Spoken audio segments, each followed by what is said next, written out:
Deccan Harold ರಜಾವಾಣಿ master mind ವತಿಯಿಂದ ಇದು ಮೊದಲನೇ ಬಾರಿ ನಾವು ಸ್ಟೂಡೆಂಟ್ಸ್ ಅನ್ನ ಡೈರೆಕ್ಟ್ ಆಗಿ ಮೀಟ್ ಮಾಡಿ ನಮ್ಮ ಎಜುಕೇಟರ್ಸ್ನ ಇಂಟ್ರೊಡ್ಯೂಸ್ ಮಾಡಿ ಈ ತರ ಒಂದು ಫೇಸ್ ಟು ಫೇಸ್ Q&A ಮಾಡ್ತಾ ಇದ್ದೇವೆ. Let me introduce Ayesha. She is one of our content producers who helps us.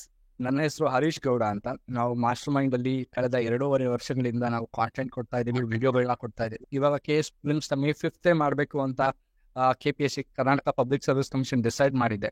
So ರಫ್ಲಿ ನಮಗೊಂದು 45ರಿಂದ 50 ಜನಗಳು ಮಾತ್ರ ನಮಗೆ ಸಿಗ್ತಾ ಇದೆ. ಆ್ಯಂಡ್ ನಿಮಗೆ ಗೊತ್ತಿರಬಹುದು, ಇವಾಗ ಆಲ್ರೆಡಿ 1:20 ಇತ್ತು ಪ್ರಿಲಿಮ್ಸ್ ಇಂದ ಮೇನ್ಸ್ಗೆ.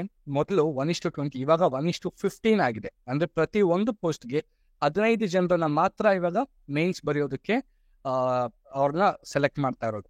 ಸೊ ಏನಾಗುತ್ತೆ, ಇವಾಗ 1:15 ಆಗಿರೋದ್ರಿಂದ 384 into 15 ಮಾಡಿದ್ರೆ ನಮಗೆ ಪ್ರಾಬಬ್ಲಿ ಕರೆಕ್ಟಾಗಿ ಅಂದಾಜು ಹೇಳ್ಬೇಕು ಅಂದ್ರೆ 5,700ರಿಂದ 6,000 ಜನ ಮಾತ್ರ ಮೇನ್ಸ್ ಬರೀತಾರೆ. ಜಸ್ಟ್ 6,000 ಜನ. ಸೊ ಈ ಪರೀಕ್ಷೆನ ಬರೆಯುವಂತಹ ವಿದ್ಯಾರ್ಥಿಗಳ ಸಂಖ್ಯೆ ಎಷ್ಟು? So what is the total number of people who will be appearing for this examination? It is somewhere about 2 to 3 lakhs.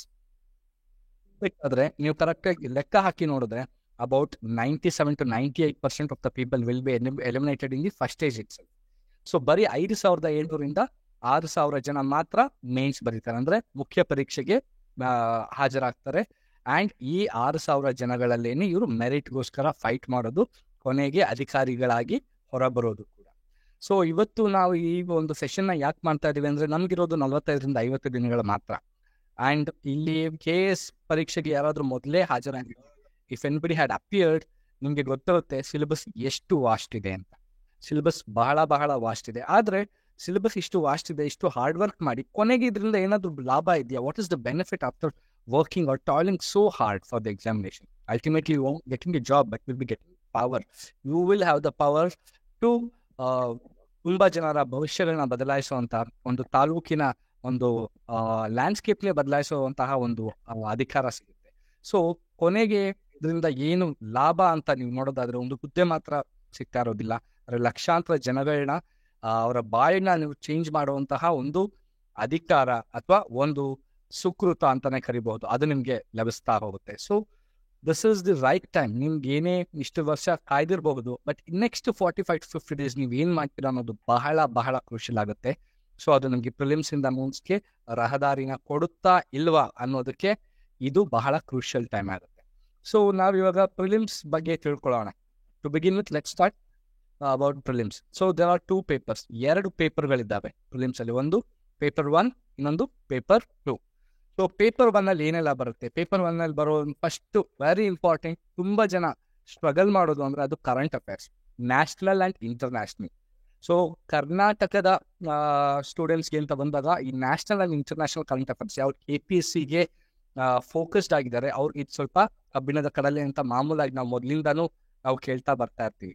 National and international current affairs ಅಂತ ಬಂದಾಗ ನೀವು you have to be very very thorough, because paper 1 ಅಲ್ಲಿ total 100 questions ಇರುತ್ತೆ, paper 2 ನಲ್ಲಿ total 100 questions ಇರುತ್ತೆ, totally 200 questions. ಪ್ರತಿ ಪ್ರಶ್ನೆಗೆ 2 mark, ಪ್ರತಿ ಪ್ರಶ್ನೆಗೆ 2 marks, ಅಂಡ್ ಪ್ರತಿ ತಪ್ಪು ಉತ್ತರಕ್ಕೆ for every wrong attempt 0.25 marks of the mark allocated to that particular question will be deducted. ಅಂದ್ರೆ 0.25 ಅಂದ್ರೆ 1/4 of the marks.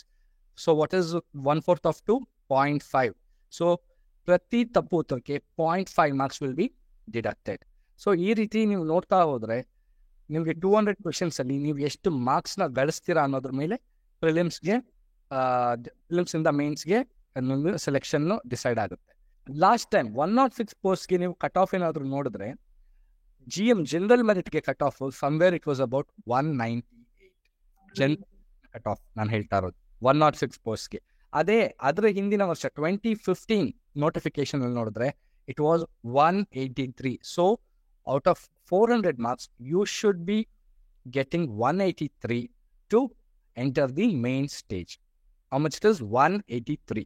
ಸೊ ಈ ಸರ್ತಿ 384 ಪೋಸ್ಟ್ ಕರೆದಿರೋದ್ರಿಂದ, ಆ್ಯಂಡ್ ಬರೀ ಇದೊಂದೇ ಫ್ಯಾಕ್ಟರ್ ಅಲ್ಲ, difficulty level of the paper ಇರಬಹುದು, ಅಥವಾ ಎಷ್ಟು ಲೆಂತಿ ಇತ್ತು ಪೇಪರ್ ಅಂತ ಇರಬಹುದು, ಅಥವಾ ಕೆಲವೊಂದು ಸರ್ತಿ ಏನಾಗುತ್ತೆ ಆಪ್ಟಿಟ್ಯೂಡ್ ಲೆವೆಲ್ ಕ್ವೆಶನ್ಸ್ ಎಷ್ಟು ಕಷ್ಟ ಇತ್ತು ಅನ್ನೋ ಆ ಫ್ಯಾಕ್ಟರ್ ಮೇಲೆ ಇರ್ಬೋದು. ಈ ಎಲ್ಲ ಫ್ಯಾಕ್ಟರ್ಗಳನ್ನ ನಿರ್ಧಾರ ಮಾಡಿಕೊಂಡು ನಿಮಗೆ ಕಟ್ ಆಫ್ ನಿರ್ಧಾರಿತ ಆಗ್ತಾ ಹೋಗುತ್ತೆ. ಸೊ ಇದೇ 2015 ಅಲ್ಲಿ ನೀವು ನೋಡಿದ್ರೆ 126 was the cut off for general merit females. But ಅದೇ ಈ ಸರ್ತಿ ಇಟ್ ವಾಸ್ 106 ಪೋಸ್ಟ್ಗೆ ಅದು ಜಾಸ್ತಿ ಆಗಿತ್ತು. ಇಟ್ ವಾಸ್ ಸಮ್ವೇರ್ ಅರೌಂಡ್ 150, 150 ಆಸುಪಾಸಲ್ಲಿತ್ತು. ಇವಾಗ 384 ಪೋಸ್ಟ್ ಇರೋದ್ರಿಂದ ಮತ್ತೆ ಜನರಲ್ ಮೆರಿಟ್ ಫೀಮೇಲ್ಸ್ಗೆ again there will be around 130, 140 cut off ಇರ್ಬೋದು. ತುಂಬಾ ಕಷ್ಟ ಇದ್ರೆ ಪೇಪರ್ ಕಡಿಮೆನೂ ಹೋಗ್ಬೋದು. ಸೊ ನಾವು ಮಾಡಬೇಕಾಗಿರೋದು what we have to ensure through our preparation is that we have to make sure that our score is always 180+. So 180+ ನಾವು score ಮಾಡಿದ್ರೆ with including paper 1 and paper 2, we can be sure of clearing prelims examination. So ನಮ್ಮ focus actually 220+ ಇರಬೇಕು ಯಾವುದೇ ಒಬ್ರು general merit ಅವ್ರಿಗೆ. But on on average ಬೇರೆ ಎಲ್ಲರೂ reservation ಅದು ಎಲ್ಲ ತಗೊಂಡಾಗ 180, 190+ ಇತ್ತು ಅಂತ ಅಂದ್ರೆ ನೀವು ಕಾನ್ಫಿಡೆಂಟ್ ಆಗಿ ಮೀನ್ಸ್ ಪ್ರಿಪ್ರೇಷನ್ ಸ್ಟಾರ್ಟ್ ಮಾಡಬಹುದು. ಆ್ಯಂಡ್ ಯಾಕೆ ನಾನು ಇದನ್ನ ಹೇಳ್ತಾ ಇದ್ದೀನಿ, 180, 190, 200 ಈ ಸ್ಕೋರ್ ಇದ್ದಾಗ ನೀವು ಕಾನ್ಫಿಡೆಂಟ್ ಆಗಿ ಇದು ಮಾಡ್ಬೋದು ಅಂದ್ರೆ ನಿಮ್ಮ ಸ್ಕೋರ್ ಬಾರ್ಡ್ರಲ್ಲಿ ಬಂದು ನಿಂತ್ಕೊಂತು ಅಂದ್ಕೊಳ್ಳಿ 150, 160, 170 ರಿಸಲ್ಟ್ ಬರೋವರೆಗೂ 20 to 30 days ಬರೀ ಆ ಟೆನ್ಷನಲ್ಲೇ ಇರಬೇಕಾಗತ್ತೆ. ಆಗುತ್ತಾ ಆಗಲ್ವಾ, ಕೂತ್ಕೊಂಡು ಓದಬೇಕಾದ್ರೆಲ್ಲ ನಿಮಗೆ ಅದು ನಿಮ್ಮನ್ನ ಕಾಡ್ತಾ ಇರುತ್ತೆ.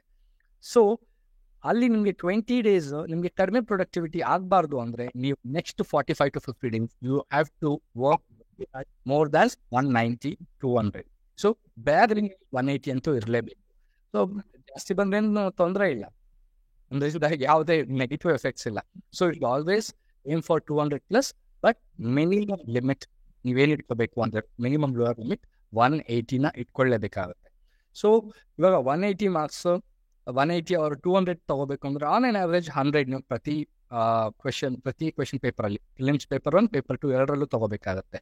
ಸೊ 100 ನಿಮಗೆ ಮಿನಿಮಮ್ 100 ಬರಬೇಕು ಅಂದರೆ ನೀವು 60 ಕ್ವೆಶನ್ಸ್ ಅಂದರೆ ನೀವು ಎಲ್ಲ 100ನ ಅಟೆಂಪ್ಟ್ ಮಾಡ್ತೀರಾ ಅಂತ ತಗೊಂಡಾಗ 60 should be right and 40 should be wrong. So in this particular scenario ನಿಮ್ಮ ಮಾರ್ಕ್ಸ್ 100 ಆಗುತ್ತೆ, ಎರಡು ಪೇಪರಿಂದ 200 ಬರುತ್ತೆ. So always aim for 100+ in both the papers, you will be very safe. So prelims paper 1 ನಾವು ತಗೊಂಡಾಗ current affairs national and international very very important. ತುಂಬ ಜನ ಕಡಿಮೆ ತಗೊಳ್ಳೋದು ಇದೇ ವಿಭಾಗದಲ್ಲಿ. ಆದರೆ ಇವಾಗಂತೂ ನಮ್ಮ ಎಕ್ಸಾಮ್ ಮಾಸ್ಟರ್ ಮೈಂಡ್ ಈ ಪೇಪರ್ ಇದೆ. ಸೊ ನೀವು ಇಲ್ಲಿ ಯಾರಾದರೂ ಇದನ್ನ ರೆಫರ್ ಮಾಡ್ತಾರೆ ನಿಮಗೆ ಈಗ ಆಲ್ರೆಡಿ ಗೊತ್ತಿರುತ್ತೆ ಎಷ್ಟು ಮೆಟಿಕ್ಯುಲಸ್ ಆಗಿ ಎಷ್ಟು ಡೀಟೇಲ್ಡ್ ಆಗಿ ಎಲ್ಲ ಟಾಪಿಕ್ಸ್ನ ನಾವು ಕವರ್ ಮಾಡಿದ್ದೀವಿ ಅಂತ. ಸೊ ಮೊನ್ನೆ ಇನ್ನು ಇಂಟರ್ನ್ಯಾಷನಲ್ ಬಿಗ್ ಕ್ಯಾಟ್ ಅಲಯನ್ಸ್ ಇರ್ಬೋದು, ಅಥವಾ PM ಸೂರ್ಯಗರ್ ಯೋಜನಾ ಇರ್ಬೋದು, ಅಥವಾ ಬ್ರಿಕ್ಸ್ ಇರ್ಬೋದು. ಇತ್ತೀಚೆಗಷ್ಟು 5 ಕಂಟ್ರಿಗಳು ಬ್ರಿಕ್ಸ್ನ ಜಾಯ್ನ್ ಆದ್ರು. ನ್ಯಾಟೋಗೆ ಇವಾಗ ಕಳೆದ ವಾರ ಇನ್ನು ಒಂದು ಹೊಸ ದೇಶ ಸೇರ್ಪಡೆಯಾಗಿದೆ. Russia is boiling actually. Sweden. Exact, Sweden. Fabulous. So Sweden ಎಷ್ಟನೇ ದೇಶ ನ್ಯಾಟೋ ಜಾಯ್ನ್ ಆಗೋದಕ್ಕೆ? 32. Very good.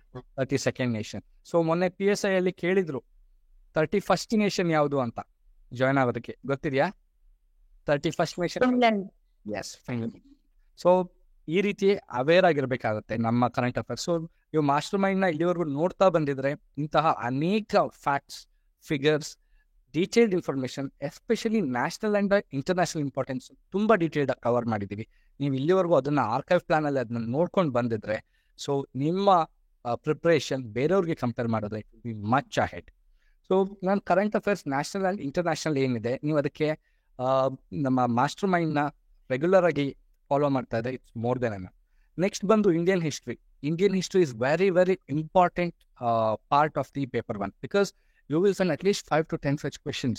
Indian history cost to benefit ratio, ನೀವು ಯಾವುದೇ ಒಂದು ಟಾಪಿಕ್ ಬಗ್ಗೆ ನೀವು ಪ್ರಿಪೇರ್ ಆಗ್ತಾ ಇದ್ರೆ ಅದರ ಕಾಸ್ಟ್ ಟು ಬೆನಿಫಿಟ್ ರೇಷಿಯೋ ನೋಡ್ಬೇಕಾಗುತ್ತೆ. ಇವಾಗ I just give you an example.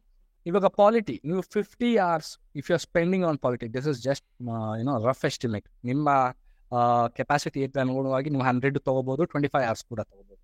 If you spend 50 hours on polity, ನಿಮ್ಗೆ ಎಷ್ಟು ಕ್ವೆಶನ್ಸ್ ಬರ್ತಾ ಇರೋ ಕ್ವೆಶನ್ಗಳಲ್ಲಿ ನೀವು ಎಷ್ಟನ್ನ ಟ್ಯಾಕಲ್ ಮಾಡಬಹುದು, that is very important issue here. So ನೀವು ಕರ್ನಾಟಕ ಗೆಜೆಟ್ ಅಲ್ಲಿ ಹಿಸ್ಟ್ರಿ ಬಗ್ಗೆ ಇದೆ, ನಿಮಗೆ ವಿಜಯನಗರ ಇರ್ಬೋದು ಅಥವಾ ಬಹಮನಿ ಸುಲ್ತಾನ್ಸ್ ಇರ್ಬೋದು, ನಿಮಗೆ 1,000 pages ಕಾಂಟೆಂಟ್ ಇದೆ ಕರ್ನಾಟಕ ಗೆಜೆಟ್ ಅಲ್ಲಿ. And it is also regarded as very important because it is the official source. ಆದರೆ ಅಷ್ಟನ್ನ ಓದಿ ನಿಮಗೆ ಎಷ್ಟು ಪ್ರಶ್ನೆಗಳನ್ನ ನೀವು ಟ್ಯಾಕಲ್ ಮಾಡಲಿಕ್ಕೆ ಸಾಧ್ಯ ಆಗುತ್ತೆ, ಎಷ್ಟು ಪ್ರಶ್ನೆಗಳು ಬರುತ್ತೆ, ಬರೋದ್ರಲ್ಲಿ ನೀವು ಎಷ್ಟು ಪ್ರಶ್ನೆಗಳನ್ನ ಟ್ಯಾಕಲ್ ಮಾಡ್ಲಿಕ್ಕೆ ಆಗುತ್ತೆ ಅನ್ನೋದ್ರ ಮೇಲೆ ನಿಮ್ಮ ಸಕ್ಸಸ್ ಅವಲಂಬಿತವಾಗಿರುತ್ತೆ. So what you have to do is you have to sit and you have to make a plan for yourself. You have to note down all your strengths as well as weaknesses.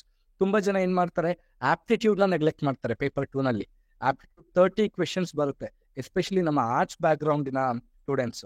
30 questions ಅಲ್ಲಿ ಇಲ್ಲ ನಾವು ಮುಟ್ಟೋದೇ ಇಲ್ಲ ಅಂತ ಅವ್ರು decide ಆಗಿರ್ತಾರೆ. But 30 questions ಅಂತ ನೀವು at least ಅದ್ರಲ್ಲಿ 15 ಕ್ವೆಶನ್ಸ್ ನೀವು ಕರೆಕ್ಟ್ ಮಾಡಿದ್ರು ಹತ್ರ ನಮಗೆ 30 to 40 ಮಾರ್ಕ್ಸ್ ಬಂತು ಅಂದರೆ 140 ಇರುವಂತಹ ನಿಮ್ಮ ಸ್ಕೋರ್ 180 ಬಂತು ಅಂದರೆ ನೀವು ಯಾವುದಕ್ಕೂ ಯೋಚನೆ ಮಾಡ್ದಲ್ಲೇ ನಿಮ್ಮ ಮೇನ್ಸ್ ಪ್ರಿಪರೇಷನ್ ಮಾಡ್ತಾ ಹೋಗ್ಬೋದು. ಅಲ್ಲಿ ನಿಮಗೆ 20 to 30 ಡೇಸ್ ಎಕ್ಸ್ಟ್ರಾ ಎಡ್ಜ್ ಸಿಕ್ಕಿದಾಗ you will be able to get very fabulous miraculous marks in mains. So always don't neglect any particular part. Indian history ಅಂತ ಬಂದಾಗ spectrum it is must. But at the same time Indian ಹಿಸ್ಟ್ರಿನಲ್ಲೂ if you carefully analyse ಕೆಲವು ಟಾಪಿಕ್ಗಳು ತುಂಬ ನ್ಯೂಸಲ್ಲಿ appear ಆಗ್ತಾನೆ ಹೋಗ್ತಾ ಇರುತ್ತೆ. I give you an example. Lachit Borphukan last 1 year ಅಲ್ಲಿ ತುಂಬ ಸರ್ತಿ ಆಗಿದೆ battle of Ahom, battle of Saraighat ವಿಚಾರದಲ್ಲಿ. So he was a commander in the kingdom of Ahom, Lachit Borphukan. ಅದು ಭಾಳ ಇಂಪಾರ್ಟೆಂಟ್ ಆಗುತ್ತೆ. ಅದು ಬಿಟ್ಟು ಮಾನ್ಯಂ ವೀರುಡು, ಅಲ್ಲೂರಿ ಸೀತಾರಾಮರಾಜು ಲಾಸ್ಟ್ 1.5 years ಯಾವಾಗಲೂ ನ್ಯೂಸಲ್ಲಿ ಇಲ್ಲ. ಸ್ಟ್ಯಾಚ್ಯೂ ಆಗಿರ್ಬೋದು ಅಥವಾ ಸ್ಟ್ಯಾಂಪ್ ಆಗಿರ್ಬೋದು, ಕಮಾಮರೇಷನ್ ಆಗಿರ್ಬೋದು, PMOಗೆ ಹಾರ ಹಾಕಿ ಬಂದಿರೋದಾಗಿರ್ಬೋದು. There are so many issues. So ನಾವು Manyam Veerudu, Alluri Sitaramaraju becomes more important. You have to focus more on this.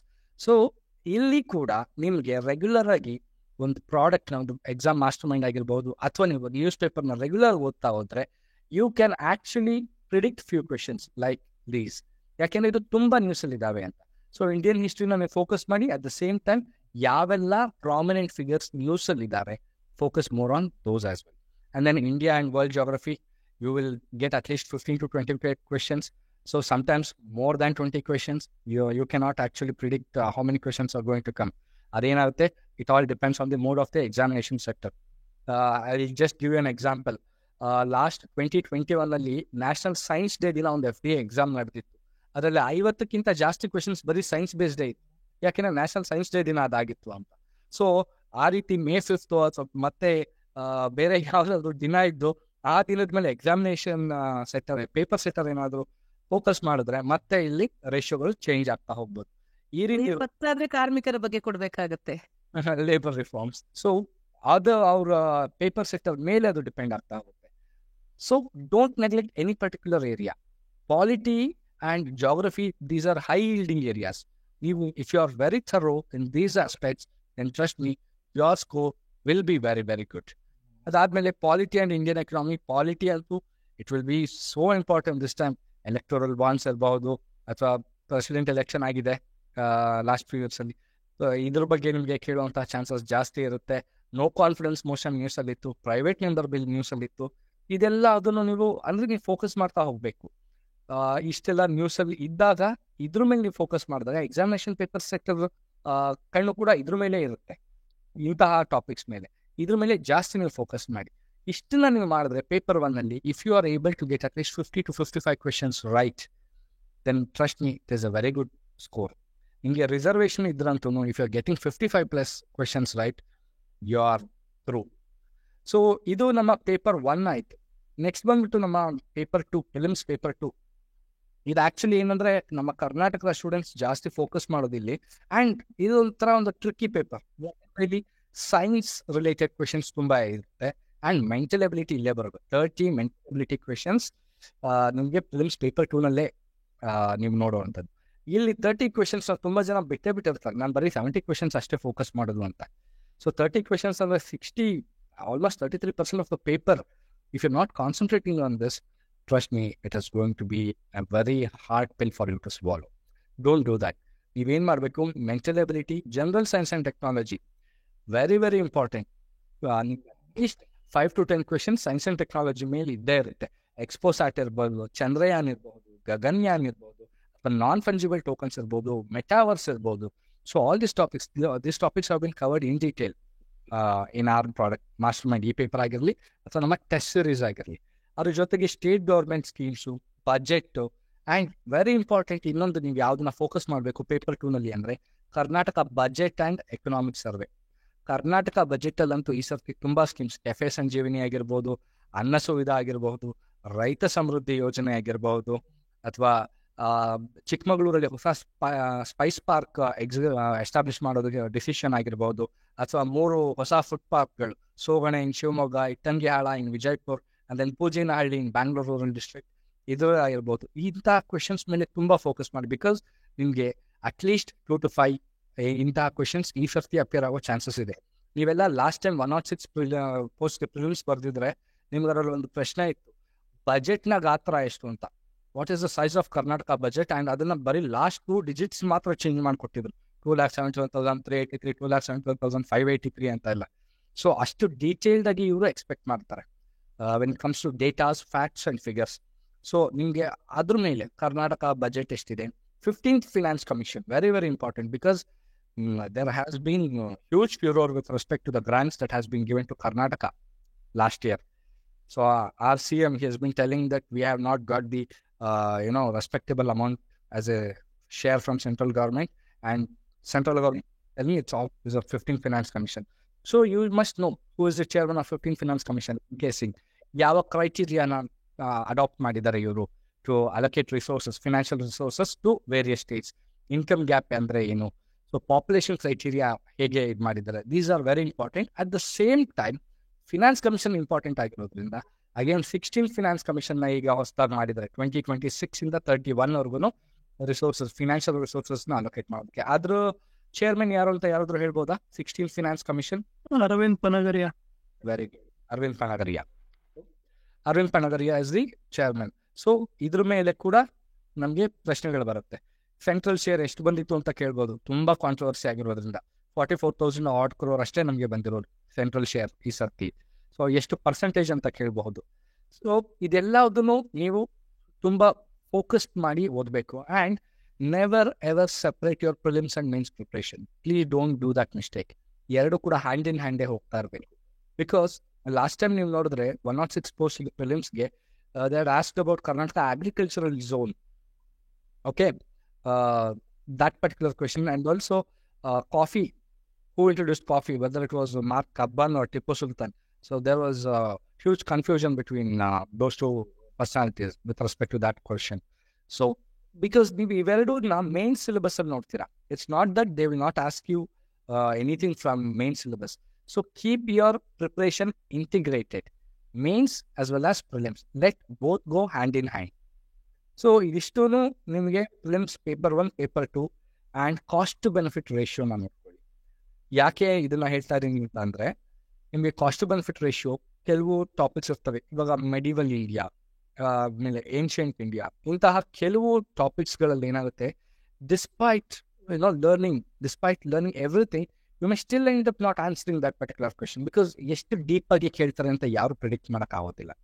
So ಅಂತ ಕೆಲವು ಇದನ್ನ ನೀವು ಕೊನೆಗೆ ಉಳಿಸ್ಕೊಳ್ಬೇಕಂದ್ರೆ ನಿಮ್ಮ ಇದ್ರ ಪ್ರಕಾರ ನಿಮ್ಮ you have to devise your own strategy for yourself, because only you know what are your strengths and what are your weaknesses. You have to devise a strategy as per those criteria. So ಇದಾದ್ಮೇಲೆ ಆಯ್ತು, ಇದಿಷ್ಟೆಲ್ಲ ಓದ್ಬಿಟ್ರೆ ಮುಗ್ದೋಯ್ತಾ? Is it enough after studying these many topics or these many concepts? Fine, you have studied all these things, but are you able to put it into right use? Are you able to tackle the questions given in the examination? Topic ella utಕೊಂಡು ಹೋಗಿರ್ತೀರಾ, but ಅಲ್ಲಿ question ನೀವು tackle ಮಾಡೋದಿಲ್ಲ. Why? Because this is due to lack of practice. Lack of practice ಅಂತ ಅಂದ್ರೆ you are not subjected to examination conditions. ತುಂಬಾ ಜನ ಎಷ್ಟೊಂದ್ಸರಿ batting ಅಲ್ಲಿ ತಪ್ಪು ಮಾಡಿದ್ರು, 5-6, ಇಲ್ಲೊಂದು 5 ಅಲ್ಲೊಂದು 5, ಅಂದ್ರೆ 10 ಕ್ವೆಶನ್ಸ್ ತಪ್ಪು ಮಾಡ್ಬಿಟ್ಟಿರ್ತಾರೆ ಬ್ಲಾಟ್ ಮಾಡ್ಬೇಕಾದ್ರೆ ಆಪ್ಷನ್. ಸೊ 5 ಅಂದ್ರೆ 10 ಅಂತಾರೆ, 25 ಮಾರ್ಕ್ಸ್ ನೀವು ಕಡಿಮೆ ಆಗ್ಬಿಡುತ್ತೆ. ಅಂದ್ರೆ 200 ಮಾರ್ಕ್ಸ್ ಬರ್ಬೇಕಾಗಿರೋ ಕಡೆ ನಿಮಗೆ 175 ಬಂದು ನೀವೇನಾದ್ರು ಜನರಲ್ ಮೆರಿಟ್ ಅಂದ್ರೆ ಮತ್ತೆ ಬಾರ್ಡರ್ ಕೂತ್ಕೊಂತೀರ. ಇಂತಹ ಮಿಸ್ಟೇಕ್ಗಳಾಗಬಾರ್ದು. ಈ ತರ ಮಿಸ್ಟೇಕ್ಗಳು ಆಗಬಾರ್ದು ಅಂತ you should subject yourself to examination conditions ಅನ್ನು ಹೇಗೆ, how will you subject yourself? By taking up test series. ಯಾವ್ದಾದ್ರು ಒಂದು ಟೆಸ್ಟ್ ಸೀರೀಸ್ ನೀವು ತಗೊಳ್ಳೇಬೇಕು. ನೀವು ಎಕ್ಸಾಮಿನೇಷನ್ ಸೆಕ್ಷನ್, ಎಕ್ಸಾಮಿನೇಷನ್ ಹಾಲ್ ಒಳಗಡೆ ಹೋಗೋಕ್ಕಿಂತ ಮುಂಚೆ you must attempted at least minimum 6, bare minimum ಅಂದ್ರೂ 6 ಕ್ವೆಶನ್ಸ್, 6 ಪೇಪರ್ಗಳನ್ನ ನೀವು ಅಟೆಂಪ್ಟ್ ಮಾಡಿರಬೇಕು. So this is very important. So ಈಗ let us say once you start appearing for a test series ನಿಮ್ಗೆ ಏನೆಲ್ಲ ಬೆನಿಫಿಟ್ಸ್ ಸಿಗಬಹುದು. First of all you will familiarise yourself with all the questions that might appear in the examination. That is the first and foremost thing. ಅಂದರೆ question final exam ಅಲ್ಲಿ ಬರಬಹುದಾದಂತಹ ಸಾಧ್ಯತೆ ಇರುವಂತಹ ಪ್ರಶ್ನೆಗಳೇ ನೀವು ಜಾಸ್ತಿ ಅಟೆಂಪ್ಟ್ ಮಾಡ್ತಾ ಇರ್ತೀರಾ. ಎರಡನೇದು, you will come across very important concepts. You will familiarise with the examination conditions in the first place. Second, you will familiarise yourself with very important concepts. So ನೀವು ತುಂಬ ಕಷ್ಟವಾಗಿರೋ ಕಾನ್ಸೆಪ್ಟ್ಸ್, ಚಂದ್ರನ ಮೇಲೆ ಏನಾಗ್ತಾ ಇದೆ ಎಲ್ಲದೂ ನೀವು ಕಲ್ತ್ಕೊಂಡ್ಬಂದ್ಬಿಡ್ತೀರಾ. ಆದರೆ ಕೆಲವೊಂದ್ಸರ್ತಿ ಏನಾಗಿರುತ್ತೆ, ಭಾಳ ಈಸಿ ಕ್ವೆಶನ್ಸ್ 4-5 ಕ್ವೆಶನ್ಸ್ ತಪ್ಪಾಗಿ ಬಂದಿರುತ್ತೆ. ಫಿಸ್ಕಲ್ ಡೆಫಿಸಿಟ್ ಅಂದ್ರೆ ಏನು, ಕ್ಯಾಶ್ ರಿಸರ್ವ್ ರೇಷಿಯೋ ಅಂದ್ರೆ ಏನು, ಲಿಕ್ವಿಡಿಟಿ ಅಡ್ಜಸ್ಟ್ಮೆಂಟ್ ಫೆಸಿಲಿಟಿ ಅಂದ್ರೆ ಏನು, ಇನ್ಫ್ಲೇಷನ್ ಕಂಟ್ರೋಲ್ ಮಾಡೋಕ್ಕೆ ಟೈಟ್ ಮಾನಿಟರಿ ಪಾಲಿಸಿನ, ಈಸಿ ಮಾನಿಟರಿ ಪಾಲಿಸಿನ, ಅದಾದ್ಮೇಲೆ ಕ್ವಾಲಿಟೇಟಿವ್ ಇನ್ಸ್ಟ್ರೂಮೆಂಟ್ಸ್ ಯಾವುದು, ಮಾನಿಟರಿ ಪಾಲಿಸಿ, ಮಾನಿಟರಿ ಟೂಲ್ಸ್ ಅಲ್ಲಿ, ಮಾನಿಟರಿ ಪಾಲಿಸಿ ಕಮಿಟಿ ಅಂದ್ರೆ ಇಂಥದ್ದೆಲ್ಲ. So you should be aware of such questions as well. You might be very good with respect to hard questions, but what about such easy questions? There are many people who fail to tackle easy questions because they would not have concentrated. So now test series na attempt ಮಾಡಿದಾಗ you will come across such very trivial and basic info as well. So ನೀವು examination ಒಳಗಡೆ ಹೋಗೋಕ್ಕಿಂತ ಮುಂಚೆ ಒಂದ್ಸರ್ತಿ ಕಣ್ಣಂತೂ ಆಡ್ತಿರ್ತೀರಾ. ಅದಾದ್ಮೇಲೆ avoid erring. You will avoid making mistakes. This is very very important.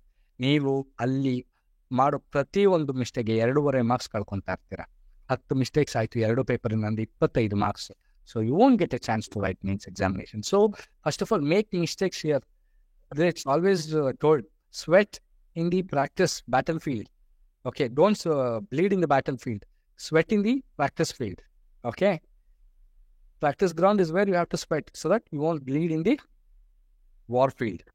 Please avoid erring mistakes, and you can avoid such mistakes only by attempting the test series, only by subjecting yourself to examination conditions, and then revise the concept. ನೀವೆಲ್ಲ ಓದಿರ್ತೀರಾ, but ಮತ್ತೆ ನೀವು test series ಮಾಡ್ಬೇಕಾದ್ರೆ ನಿಮ್ಗೆ ಅದು revise ಆಗ್ತಾ ಹೋಗುತ್ತೆ, reinforce ಆಗ್ತಾ ಹೋಗುತ್ತೆ ಆ ಫ್ಯಾಕ್ಟ್ಸು, ಫಿಗರ್ಸು, ಡೇಟಾ ಎಲ್ಲ. That is very important. And time management. ತುಂಬ ಕಂಪ್ಲೇಂಟ್ಸ್ ಏನು ಬರುತ್ತೆ ಪೇಪರ್ 2ನಲ್ಲಿ ಅಂತ, ನಮಗೆ ಟೈಮೇ ಮ್ಯಾನೇಜ್ ಮಾಡೋಕ್ಕಾಗಲಿಲ್ಲ, ಅಲ್ಲಿ 80 ನಮಗೆ 100 ಕ್ವೆಶನ್ಸ್ ಇತ್ತು, ಬರೀ 80 ಕ್ವೆಶನ್ಸ್ ಮಾತ್ರ ಅಟೆಂಪ್ಟ್ ಮಾಡೋಕ್ಕಾಗಿದ್ದು. ಇಂತಹ ಅನೇಕ ಇದು ಬರ್ತಾ ಹೋಗುತ್ತೆ. ಬಟ್ ನೀವು once you start solving test series 2 hours ಕೂತ್ಕೊಂಡು ಮಾಡಬೇಕಾದ್ರೆ ನಿಮ್ಮ ಪೇಸ್ ಕೂಡ ಪಿಕಪ್ ಆಗುತ್ತೆ. You will pick up the pace and you will also know which are your weak areas, which areas of your are your strength or strong area. And based on all these things you can devise a strategy for yourself. ನೀವು ಒಂದು ಸರ್ತಿ ನಿಮಗೆ strategy device ಮಾಡಿಕೊಂಡು ಅದನ್ನು follow ಮಾಡ್ತಾ ಹೋದರೆ 180 to 200 marks should be a cakewalk, given that you are working selflessly, tirelessly, and you are working too hard in the right direction. Again, Olympics ಅಲ್ಲಿ ಯಾವ ಡೈರೆಕ್ಷನ್ ಅಲ್ಲಿ ಓಡಬೇಕು ಅದೇ ಡೈರೆಕ್ಷನ್ ಅಲ್ಲಿ ಓಡಿದ್ರೆ ಮಾತ್ರ ಇದು ಕೊಡೋದು. ಉಲ್ಟಾ ಡೈರೆಕ್ಷನ್ ಅಲ್ಲಿ ನೀವು ಇನ್ನೂ 1 second ಬೇಗನೆ ಹೋದ್ರೆ ಆಗೋದಿಲ್ಲ. So direction is very important. Focusing on the right topics, right concepts is very very important. So ನೀವು ಮಾಸ್ಟರ್ ಮೈಂಡ್ ಈ ಪೇಪರ್ ಆಗಿರಲಿ, ಟೆಸ್ಟ್ ಸೀರೀಸ್ ಆಗಿರಲಿ, ಅಥವಾ ನಮ್ಮ ಯೂಟ್ಯೂಬ್ ಚಾನಲ್ ಆಗಿರಲಿ, ನೀವು ಈಗ ಆಲ್ರೆಡಿ ನೋಡ್ತಾ ಬಂದಿದ್ರೆ you will know how good the content is. ಎಷ್ಟು ಫೋಕಸ್ಡ್ ಆಗಿ, ಎಷ್ಟು ಕಾನ್ಸಂಟ್ರೇಟೆಡ್ ಆಗಿ ಎಲ್ಲ ಟಾಪಿಕ್ಸ್ ಬರ್ತಾ ಇದ್ದಾವೆ ಅಂತ. So you should devise your own strategy. ಈ ರೀತಿಯಾಗಿ ನೀವು ಏನು ಪೇಪರ್ 1, ಪೇಪರ್ 2ಗೆ ಸೆಪ್ರೇಟ್ ಆಗಿ ಫೋಕಸ್ ಮಾಡಿಕೊಂಡು, ಬಟ್ ಮೇನ್ಸ್ ಜೊತೆ ಇಂಟಿಗ್ರೇಟ್ ಮಾಡಿಕೊಂಡು ಕರೆಕ್ಟಾಗಿ ನೀವು ಪ್ರಿಪೇರ್ ಆದರೆ ಐ ಥಿಂಕ್ ಎಲ್ಲರೂ ಮತ್ತೆ ನಾವು ಮೇನ್ಸ್ ಇನ್ನೊಂದು ಇದೇ ಥರ ಮಾಡ್ತೀವಿ, ಮೇನ್ಸ್ ಏನೆಲ್ಲ ಓದಬೇಕು ಅಂತ ಅದರಲ್ಲೆಲ್ಲ ಮತ್ತೆ ನಿಮ್ಮನ್ನ ಕಾಣಬಹುದು ಅಂತ ಅನ್ಸುತ್ತೆ. ಸೊ ಇವಾಗ ಹರೀಶ್ ಸರ್ ಅವರು ತುಂಬಾ ಅದ್ಭುತವಾಗಿ ಏನೆಲ್ಲ ಆಗ್ಬೇಕಂದ್ರೆ ನೀವು ಪರೀಕ್ಷೆಗೆ ಸಿದ್ಧತೆಗೋಸ್ಕರ ಬರುವಾಗ ಒಂದು ಬೂಸ್ಟರ್ ಡೋಸ್ ಕೊಟ್ಟಂಗೆ ಎಲ್ಲಾ ಇನ್ಫಾರ್ಮೇಶನ್ ಅನ್ನು ಕೊಟ್ಟಿದ್ದಾರೆ. ಆದ್ರೆ ಇದೇ ಹರೀಶ್ ಸರ್ ಮತ್ತು ನಾವು ಇಬ್ರು ಒಟ್ಟಿಗೆ ಸೇರ್ಬಿಟ್ಟು ಅಂದ್ರೆ ಕನ್ನಡ ಮತ್ತು ಇಂಗ್ಲಿಷ್ ನಲ್ಲಿ ಒಟ್ಟಿಗೆ ಇದಕ್ಕೆ ಅದ್ಭುತವಾದಂತಹ ಟೆಸ್ಟ್ ಸೀರೀಸ್ ಗಳನ್ನ ನಾವು ಕ್ರಿಯೇಟ್ ಮಾಡಿದೀವಿ. ಅಂದ್ರೆ ಇವಾಗಷ್ಟೇ ಹೇಳಿದ್ರು, ನೀವೇನಿದ್ರು ನಿಮ್ಮೆಲ್ಲ ಯೋಜನೆಗಳನ್ನು, ಸಿದ್ಧತೆಗಳನ್ನು ಗರಡಿ ಮನೆಯಲ್ಲಿ ಮಾಡಬೇಕು ಹೊರತು ಅಲ್ಲಿ ಸಮರಾಭ್ಯಾಸದ ಅಲ್ಲೂ ಹೋಗಿ ಮಾಡೋದಲ್ಲ ಅಂತ, ಯುದ್ಧರಂಗದಲ್ಲಿ ಹೋಗಿ ಮಾಡೋದಲ್ಲ. ಸೊ ಪ್ರಾಕ್ಟೀಸ್ ಎಷ್ಟು ಚೆನ್ನಾಗಿ ವ್ಯಕ್ತಿಗಳು ಮಾಡಿರ್ತಾರೆ, ಅಷ್ಟೇ ಕಾನ್ಫಿಡೆಂಟ್ ಆಗಿ ಅವರು ಎಕ್ಸಾಮ್ ಹಾಲ್ಗೆ ಹೋಗ್ತಾರೆ, ಅಷ್ಟೇ ಅದ್ಭುತವಾಗಿ ಅವರ ಜೀವನ ರೂಪುಗೊಳ್ಳುವಿಕೆ ಆ ಕಾನ್ಫಿಡೆನ್ಸ್ ಕಾರಣ ಆಗುತ್ತೆ. ಕೆಲವೊಮ್ಮೆ ಎಷ್ಟೇ ಕಲ್ತಿದ್ರು ಕೂಡ, ನಾಲೆಜ್ ಇದ್ರು ಕೂಡ ಲ್ಯಾಕ್ ಆಫ್ ಕಾನ್ಫಿಡೆನ್ಸ್ ಇಂದಾಗಿ ಜನರು ಸೋಲ್ತಾರೆ. ಅವರು ಬೆವರುವಿಕೆ ಆಗಿರ್ಬೋದು, ಆಂಗ್ಸೈಟಿ ಆಗಿರ್ಬೋದು, ಸರಿಯೋ ತಪ್ಪು ಕನ್ಫ್ಯೂಷನ್ ಆಗೋದಾಗಿರ್ಬೋದು. ಇದೆಲ್ಲ ಸಮಸ್ಯೆಗಳ ನಿವಾರಣೆಗೆ ಅದ್ಭುತವಾದ ಮದ್ದು ಅಂದ್ರೆ ಟೆಸ್ಟ್ ಸೀರೀಸ್ ಗಳನ್ನ ಅಟೆಂಡ್ ಆಗೋದು. ಟೆಸ್ಟ್ ಸೀರೀಸ್ ಗಳನ್ನ ನಾವು ಯಾಕೆ ಹೇಳ್ತಾ ಇದೀವಿ ಅಂತ ಹೇಳಿದ್ರೆ, ಇದರಲ್ಲಿ ತುಂಬಾ ಸೈಂಟಿಫಿಕ್ ಆಗಿ ನಾವು ವಿಂಗಡಣೆ ಮಾಡಿ ಸಿಲೆಬಸ್ ನ ವಿಂಗಡಣೆ ಮಾಡಿ ನಾವು ಕೊಟ್ಟಿದೀವಿ. ಹಾಗೇನೆ ಇದರಲ್ಲಿ 12 ಟೆಸ್ಟ್ ಗಳಿರ್ತದೆ, ಒಂದೊಂದರಲ್ಲಿ 100 ಪ್ರಶ್ನೆಗಳಿರ್ತದೆ. ಮತ್ತು ಆ ಟೆಸ್ಟ್ ಗಳನ್ನು ನೀವು ಅಟೆಂಡ್ ಮಾಡಿದ ನಂತರದಲ್ಲಿ ಅದಕ್ಕೆ ವಿವರಣಾತ್ಮಕವಾದ ಉತ್ತರಗಳು ಕೂಡ ಇರ್ತದೆ. ಅಂದ್ರೆ ನೇರವಾಗಿ ಇದೇ ಪ್ರಶ್ನೆ ಬಂತು ಅಂತ ಇಟ್ಕೊಳ್ಳೋಣ.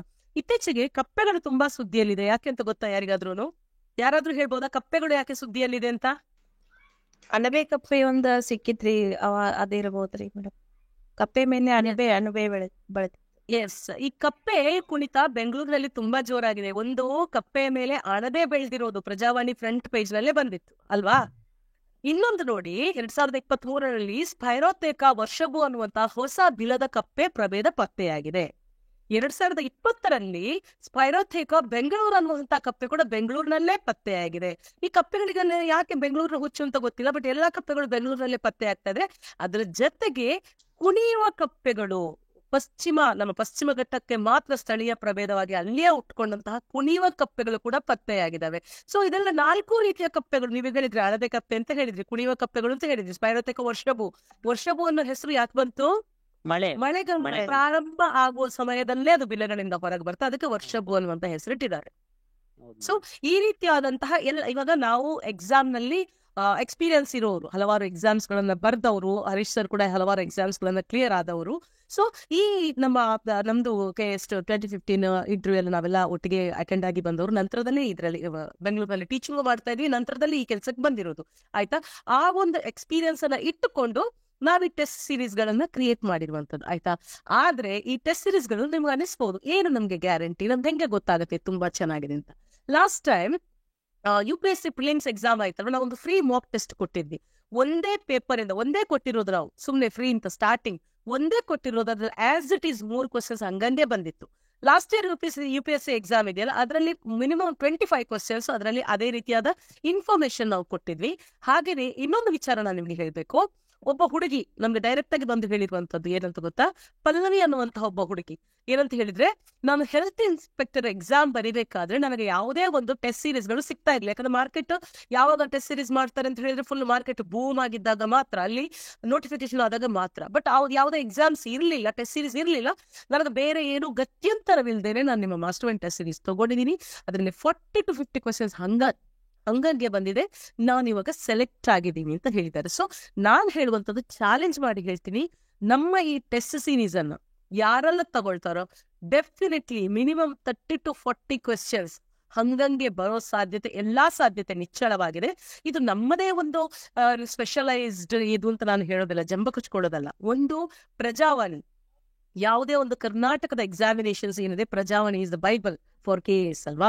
ಸೊ ಹಾಗಾಗಿ ಒಂದು ಪ್ರಜಾವಾಣಿ ಕಡೆಯಿಂದ, ಇನ್ನೊಂದು ಅದಕ್ಕೆ ಪ್ರಜಾವಾಣಿಯಲ್ಲೂ ಕೂಡ ಅಷ್ಟೇ ಎಕ್ಸ್ಪರ್ಟೈಸ್ ಇರುವಂತಹ ವ್ಯಕ್ತಿಗಳು ಇಲ್ಲಿ ಕ್ವೆಶ್ಚನ್ಸ್ ಕ್ರಿಯೇಟ್ ಮಾಡಿರೋದ್ರಿಂದ ಖಂಡಿತವಾಗ್ಲೂ ಇದನ್ನ ನೀವು ನಿರೀಕ್ಷಿಸಬಹುದು. ಸೊ ಆ ಟೆಸ್ಟ್ ಸೀರೀಸ್ ಗಳನ್ನ ನೀವು 1 ಸಲ ಅಲ್ಲ 2 ಸಲ 10 ಸಲ ಓದಿದ್ರು ನಿಮ್ಗೆ ಅದರಲ್ಲಿ ಕಾಸ್ಟ್ ಬೆನಿಫಿಟ್ ರೇಷಿಯೋ ಇದೆಯಲ್ಲ, ನೀವೆಷ್ಟು ಸಮಯ ಹಾಕ್ತಾ ಇದ್ದೀರಿ ಮತ್ತು ಎಷ್ಟು ಪ್ರಶ್ನೆಗಳು ಇದರಿಂದ ಬರಬಹುದು ಅನ್ನುವಂಥದ್ದು. ಎಕ್ಸಾಮ್ ಮಾಸ್ಟರ್ ಮೈಂಡ್ ಯಾಕೆ ಇಂಪಾರ್ಟೆಂಟ್ ಅಂತ ಹೇಳಿದ್ರೆ, ಎಲ್ಲಾ ನಮ್ಮ ಮಕ್ಕಳಿಗೆ, ವಿಶೇಷವಾಗಿ ಕನ್ನಡದ ಮಕ್ಕಳಿಗೆ, ಕರ್ನಾಟಕದ ಕರೆಂಟ್ ಅಫೇರ್ಸ್ ಮತ್ತು ನ್ಯಾಷನಲ್ ಕರೆಂಟ್ ಅಫೇರ್ಸ್ ಮತ್ತು ಇಂಟರ್ನ್ಯಾಷನಲ್ ಕರೆಂಟ್ ಅಫೇರ್ಸ್ ಇಲ್ವೇ ಇಲ್ಲ. ತತ್ವಾರ ಅನ್ನುವಷ್ಟು ಕಷ್ಟ ಅವ್ರಿಗೆ. ಬರೇ ಒಂದು ಕಾನ್ಸ್ಟಿಟ್ಯೂಷನ್ ಇಲ್ಲಿ ಸಿಗತ್ತೆ, ಅಥವಾ ರಂಗನಾಥದ್ದು ಇದು ಜಾಗ್ರಫಿ ಸಿಗತ್ತೆ, ಗಂಗಾಧರ್ ಅವ್ರದ್ದು ಕಾನ್ಸ್ಟಿಟ್ಯೂಷನ್ ಸಿಗತ್ತೆ, ಅಥವಾ ಹಿಸ್ಟ್ರಿ ಇಷ್ಟು ಸಿಗತ್ತೆ ಅನ್ನೋದು ಬಿಟ್ರೆ ಬೇರೆ ಮೆಟೀರಿಯಲ್ ಅವ್ರಿಗೆ ಸಿಗೋದೇ ಇಲ್ಲ. ಇಂಗ್ಲಿಷ್ ನ ಮಕ್ಕಳು ಕೂತು ನೆಟ್ಟಗೆ ಓದ್ತಾ ಇದ್ರೆ, ಕನ್ನಡದ ಮಕ್ಕಳು ಓದೋದು ಬೇರೆ. ಅವರ ಅರ್ಧಕ್ಕರ್ಧ ಕೆಲಸ ಅವರು ಮೆಟೀರಿಯಲ್ ಹುಡುಕೋದ್ರಲ್ಲೇ ನಡೆಯುತ್ತೆ. ಮೆಟೀರಿಯಲ್ ಸರ್ಚಿಂಗ್ ಅವರ ಕೆಲಸ. ಸೊ ಇಂಥದೇ ಕೆಲಸ ಮಾಡ್ತಾ ಇರ್ತಾರೆ. ಸೊ ಬಟ್ ನಾನು ಹೇಳುದು, ಎಕ್ಸಾಮ್ ಮಾಸ್ಟರ್ ಮೈಂಡ್ ಅಲ್ಲಿ ನಿಮ್ಗೆ ಬೇಕಾದಂತಹ ಕರೆಂಟ್ ಅಫೇರ್ಸ್ ತುಂಬಾ ಅದ್ಭುತವಾಗಿ ನೀಡ್ತಾ ಇದೀವಿ. ನಿಜ ಹೇಳ್ಬೇಕಂದ್ರೆ ಎಲ್ಲ ಮಕ್ಕಳಿಗೆ ಅದು, ಎಷ್ಟು ಮಕ್ಕಳಿಗೆ ಅದು ರೀಚ್ ಆಗ್ಲಿಲ್ಲ, ಒಂದೊಳ್ಳೆ ರೀಚ್ ಆದ್ರೆ ಪುಣ್ಯ ನಮ್ದು, ಈ ಮೆಟೀರಿಯಲ್ ಸರ್ಚ್ ಮಾಡೋ ಕೆಲಸ ಮುಗೀತಲ್ಲ ಅಂತ ಅನ್ಕೋತಾರೆ. ಅಷ್ಟು ಅದ್ಭುತವಾಗಿ ನಾವು ಕೊಡ್ತಾ ಇದೀವಿ. ಅದ್ರ ಜೊತೆಗೆ ವಿಡಿಯೋ ಕ್ಲಾಸಸ್ ಇರುತ್ತೆ, MCQs ಇರುತ್ತೆ. ಸೊ ಹಾಗಾಗಿ ಎಕ್ಸಾಮ್ ಮಾಸ್ಟರ್ ಮೈಂಡ್ ಅನ್ನ ನಿತ್ಯ ಓದೋದು ಮತ್ತು ಈ ಟೆಸ್ಟ್ ಸೀರೀಸ್ ಅನ್ನ ಜಸ್ಟ್ ಒಂದು ಲೈಕ್ ಬೈಬಲ್ ತರ ಒಂದು ನಿಷ್ಠೆಯಿಂದ ಕೂತು ಓದಿದ್ರೆ ಖಂಡಿತವಾಗ್ಲೂ ನಿಮಗೆ ಕರೆಂಟ್ ಅಫೇರ್ಸ್ ಸಂಬಂಧಪಟ್ಟ ಎಲ್ಲಾ ಸೊಲ್ಯೂಷನ್ ನಿಮ್ಗೆ ಸಿಗುತ್ತೆ. ಅದ್ರ ಜೊತೆಗೆ ಬಜೆಟ್ ಮೇಲೆ ಒಂದು 100 ಕ್ವೆಶ್ಚನ್ ಮಾಡಿದೀವಿ. ಹರೀಶ್ ಸರ್ ಅವರು ಅವ್ರದ್ದು ಒಂದು ವಿಡಿಯೋಸ್ ಇರುತ್ತೆ, ನಾನು ಕನ್ನಡದಲ್ಲಿ ನಂದು ವಿಡಿಯೋ ಕೊಡ್ತೀನಿ, ಹಾಗೆಯೇ ನಮ್ಮ ಉಳಿದ ಎಕ್ಸ್ಪರ್ಟ್ ಟೀಮ್ ಕೂಡ ಇರ್ತಾರೆ, ಅವರು ಇದಕ್ಕೆ ಸಪೋರ್ಟ್ ಮಾಡ್ತಾರೆ. ಸೊ ಎಲ್ಲ ಒಂದು 5 ಮಂದಿಯ ಸಶಕ್ತವಾದಂತಹ ಒಂದು ಟೀಮ್ ನಿಮಗೆ ಇದಕ್ಕೆ ಸಂಬಂಧಪಟ್ಟಂತಹ ಕಾಂಟೆಂಟ್ ಗಳನ್ನು ಕೊಡೋದು. ಹಾಗಾಗಿ ಎಕ್ಸಾಮ್ ಮಾಸ್ಟರ್ ಮೈಂಡ್ ಮತ್ತು ಟೆಸ್ಟ್ ಸೀರೀಸ್ ಗಳನ್ನ ಯಾವ ಕಾರಣಕ್ಕೂ ನೀವು ನೆಗ್ಲೆಕ್ಟ್ ಮಾಡಬೇಡಿ. ಹಾಗೇನೆ ಇನ್ನೊಂದು ಗೊತ್ತಾ, ಕಸ್ತೂರಿ ತಂತ್ರಾಂಶ ಗೊತ್ತಾ? ಕಸ್ತೂರಿ ಆಪ್, ಟ್ರಾನ್ಸ್ಲೇಷನ್ ಎಸ್, ಕನ್ನಡ ಭಾಷೆಯನ್ನ ಟ್ರಾನ್ಸ್ಲೇಷನ್ ತುಂಬಾ ಕಷ್ಟ ಆಗ್ತಾ ಇದೆ ಇವಾಗ. ಎಲ್ರೂ ಕನ್ನಡ ಭಾಷೆಗೆ ಟ್ರಾನ್ಸ್ಲೇಷನ್ ಮಾಡೋದಕ್ಕಂತೂ ಒಂದೊಂದು ವರ್ಡ್ಗೆ 2 ರೂಪಾಯಿ ಕೇಳ್ತಾರೆ ಜನರು. ಯಾರಾದ್ರೂ ಪ್ರೊಫೆಷನಲ್ಸ್ ನ 1 ವರ್ಡ್ಗೆ 2 ರೂಪೀಸ್ ಕನ್ನಡಕ್ಕೆ ಟ್ರಾನ್ಸ್ಲೇಷನ್. ಇವಾಗ ಭೂಮಿ ಮೇಲೆ ಎಲ್ಲದಕ್ಕೂ ಕೆಲಸಕ್ಕೆ ಜನ ಸಿಗ್ತಾರೆ. ಕನ್ನಡ ಟ್ರಾನ್ಸ್ಲೇಷನ್ ಆ ರೀತಿಯಾಗಿ ಕನ್ನಡದ ಅವಸ್ಥೆ ಕುಟ್ಟಿ ಹೋಗಿದೆ ಕರ್ನಾಟಕದಲ್ಲಿ, ನಿಮ್ಗೆ ಎಲ್ರಿಗೂ ಗೊತ್ತು. ಆಪ್ ನ ಕನ್ನಡ ಕಸ್ತೂರಿ ಅನ್ನೋ ಒಂದು ತಂತ್ರಾಂಶವನ್ನು ನಾವು ತಂದಿದ್ದೀವಿ. ಹಾಗೇನೆ ಇನ್ನೊಂದು ವೆರಿ ಇಂಪಾರ್ಟೆಂಟ್ ಇದೇನು ಗೊತ್ತಾ, ಯೋಜನೆ ನನ್ನ ಗುರುತು ಯೋಜನೆ. ನನ್ನ ಗುರುತು ಯೋಜನೆ ಯಾವ್ದಕ್ಕೋಸ್ಕರ ಬಂದಿರೋದು ಯಾರಾದ್ರೂ ಹೇಳ್ಬೋದಾ? ನಮಸ್ತೆ ಮೇಡಮ್, SC ಕ್ಯಾಟಗರೀಸ್ ಅವ್ರದ್ದು ಡಾಕ್ಯುಮೆಂಟ್ಸ್ ನ ಸೇವ್ ಮಾಡ್ಲಿಕ್ಕೆ. Very good, very good. ಬರೇ SC ಮಾತ್ರ ಅಲ್ಲ, SC ಮತ್ತು ST ಜನರ, ಗ್ರಾಮೀಣ ಜನರ ಸರ್ಕಾರಿ ದಾಖಲೆಗಳನ್ನು ಯಾವ ಡಿಪಾರ್ಟ್ಮೆಂಟ್ ನ ಸಹಯೋಗದೊಂದಿಗೆ ಇದು ನಡೀತಾ ಇದೆ ಹೇಳ್ಬೋದಾ? ಕಂದಾಯ ಇಲಾಖೆ. ಗ್ರಾಮ ಪಂಚಾಯತಿಗಳಲ್ಲಿ ಸಮಾಜ ಕಲ್ಯಾಣ ಇಲಾಖೆಯ ಸಹಯೋಗದೊಂದಿಗೆ ಇದು ನಡೆಯುತ್ತೆ. ಅಪ್ಡೇಟೆಡ್ ಬಜೆಟ್ ನಲ್ಲಿ ಬಂದ ಹೊಸ ಯೋಜನೆಗಳನ್ನ ಹಾಕಿ ನಾವು ನೀಡ್ತಾ ಇದ್ದೀವಿ. ಸೊ ಅಷ್ಟು ನಾವು ನಿಮ್ಮನ್ನ ಕೇರ್ ಮಾಡ್ತೀವಿ. ನಮ್ಮ ಮಕ್ಕಳು, ನಮ್ಮ ಟೆಸ್ಟ್ ಸೀರೀಸ್ ಅನ್ನ ತಗೊಂಡ ಮಕ್ಕಳು ಫುಲ್ ಧೈರ್ಯದಿಂದ ತಲೆ ಎತ್ತಿ ಸಮರ ಯೋಧರ ತರ ಎಕ್ಸಾಮ್ ಹಾಲ್ಗೆ ನಡಿಬೇಕು ಹೊರತು ಹೆದರ್ಕೊಂಡು ಹೋಗ್ಬಾರ್ದು ಅನ್ನೋ ರೀತಿಯಲ್ಲಿ ಅಷ್ಟು ಕಾನ್ಸಂಟ್ರೇಟ್ ಮಾಡಿ ಎಲ್ಲಾ ಇನ್ಫಾರ್ಮೇಶನ್ ಹಾಕಿ ಅಪ್ಡೇಟ್ ಮಾಡಿ ನಾವು ನಿಮ್ಗೆ ಕೊಡ್ತಾ ಇದ್ವಿ. ನಮ್ದೇ ಪ್ರಾಡಕ್ಟ್ ಟೆಸ್ಟ್ ಸೀರೀಸ್ ಮತ್ತೆ ಮಾಸ್ಟರ್ ಮೈಂಡ್ ಪೇಪರ್ ಎರಡನ್ನೂ ರೆಗ್ಯುಲರ್ ಆಗಿ ಅವ್ರು ಫಾಲೋ ಮಾಡಿದ್ರೆ ಮೈಲ್ಸ್ ಅಹೆಡ್. ಪೇಪರ್ 2ಗೆ ನಿಮ್ಗೆ ಅನ್ವಯ ಆಗುವಂತಹ ಎನ್ವಿರಾನ್ಮೆಂಟ್ ರಿಲೇಟೆಡ್ ಕ್ವೆಶನ್ಸ್ ಆಗಿರಲಿ, science and tech related questions ಆಗಿರಲಿ, ಕರ್ನಾಟಕ ಆಗಿರಲಿ, ಕರ್ನಾಟಕ ಬಜೆಟ್ ಕ್ವೆಶನ್ಸ್ ಆಗಿರಲಿ, ಅದೆಲ್ಲ ಇದೆ. ಸೊ ಇದು ನಿಮ್ಗೆ 1200 ಪ್ರಶ್ನೆಗಳು ನಿಮ್ಗೆ 2 ಪೇಪರ್ಗಳಲ್ಲಿ ನಿಮ್ಗೆ ಹೆಲ್ಪ್ ಮಾಡುವಂತದ್ದೇ ಆಗಿದೆ. ಇದು ಯಾವುದೇ ಒಂದು ಪರ್ಟಿಕ್ಯುಲರ್ ಪೇಪರ್ಗೆ ಮಾತ್ರ ಅಲ್ಲ. ಆಮೇಲೆ ಅಲ್ಲಿ ಯಾರೋ ಮತ್ತೊಂದ್ಸರಿ ಕೇಳಿದ್ರು PSI ಎಕ್ಸಾಮ್ಗೆ ಹೆಲ್ಪ್ ಆಗುತ್ತಾ ಅಂತ. 100% ಏನೆಲ್ಲ ಫ್ಯಾಕ್ಟ್ಸ್ ಇಲ್ಲಿ ನಾವು ಕೊಟ್ಟಿದ್ದೀವಿ ನಮ್ಮ ಸೊಲ್ಯೂಷನ್ಸ್ ಅಲ್ಲಿ, ಅದು PSI ಎಕ್ಸಾಮ್ಸ್ಗೆ ಕೂಡ ಹೆಲ್ಪ್ ಆಗುತ್ತೆ.